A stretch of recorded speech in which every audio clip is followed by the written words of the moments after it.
Bienvenue sur Réinformation TV pour le contrepoint quotidien de l'info.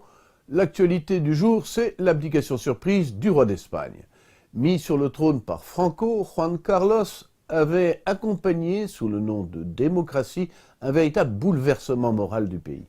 Son départ, après une fin de règne controversée, montre qu'il reste un fils fidèle du politiquement correct et de la révolution globale. Le général Franco, qui a dirigé l'Espagne pendant 36 ans, l'avait désigné comme son héritier. Pourtant, Juan Carlos va faire le choix de la démocratie pour son pays. Il a 37 ans lorsqu'il monte sur le trône à la mort de Franco, fin 1975. Très vite, il va s'éloigner des scénarios échafaudés par le dictateur. Le roi a hérité du pouvoir absolu du général Franco.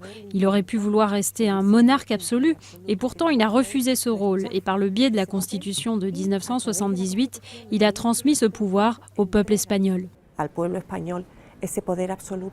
3 ans plus tard, un tournant dans son règne. Le 23 février 1981, Juan Carlos s'oppose à une tentative de coup d'État militaire. Il y gagne l'estime de son peuple et du monde entier.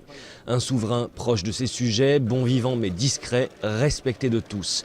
Mais la dernière décennie va voir les difficultés s'accumuler pour le roi, jusqu'à ses excuses publiques du jamais vu. Je regrette beaucoup, je me suis trompé, cela ne se reproduira pas.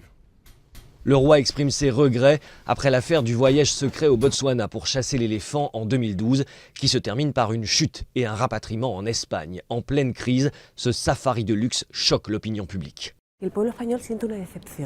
Le peuple espagnol est déçu. Il sent que le roi ne le soutient pas dans la période si difficile que traverse le pays. C'est là que se produit la rupture entre le roi et le peuple espagnol. Après cet accident, Juan Carlos a accumulé les ennuis de santé. Dernier coup dur, l'inculpation de son gendre Iñaki Urdangarin, puis de sa fille Cristina dans une affaire de détournement de fonds. Un souverain affaibli, physiquement et moralement. Début 2014, le soutien à la royauté passe sous la barre symbolique des 50%. Mais les Espagnols n'oublient pas ce qu'ils lui doivent, signe de leur attachement. Même si le prince héritier Felipe est très populaire, ils se disent plus Juan Carliste que monarchiste. Le noir et blanc nous le rappelle, ces choses-là se sont passées dans un autre siècle, un autre monde. Un monde où l'on respectait les carabiniers, la famille et les curés. Fruit d'une dictature conservatrice, le Bourbon fut l'homme d'un processus révolutionnaire sans égard ni pitié pour les forces qu'il avait menées au pouvoir. Le colonel Terrero, dont il a étoffé le putsch en 1981, l'a mesuré à ses dépens. Les dernières années de règne de Juan Carlos furent celles d'un vieux marcheur dont les frasques s'étalaient dans Closer, plus proche de François Hollande que de Louis XIV. En ajoutant les scandales financiers qui ont touché son gendre et sa fille, voilà de quoi discréditer la monarchie.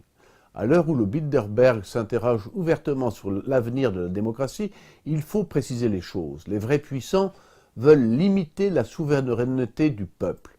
La royauté ne leur est nuisible que si elle incarne la nation et si elle prétend défendre des valeurs nuisibles au nouvel ordre. On a vu comme la marge de manœuvre du roi des Belges et du grand-duc de Luxembourg a été rognée par la maçonnerie sur les affaires de bioéthique. Si l'on parvient à convertir le monarque au politiquement correct et à le discréditer pour qu'il serve de simple courroie de transmission, tout va encore beaucoup mieux. De ce point de vue, Juan Carlos était idéal, maçon de haut grade, membre honoraire du club de Rome, il courait au-devant de la décadence souhaitée. Il commit un seul vrai faux pas, celui de chasser l'éléphant lors d'un safari à 37 000 €. Pour ce péché, il devait passer la main. Son abdication rappelle que le roi d'Espagne ne tient plus son pouvoir de Dieu, mais de la religion de la terre et de sa morale mondiale.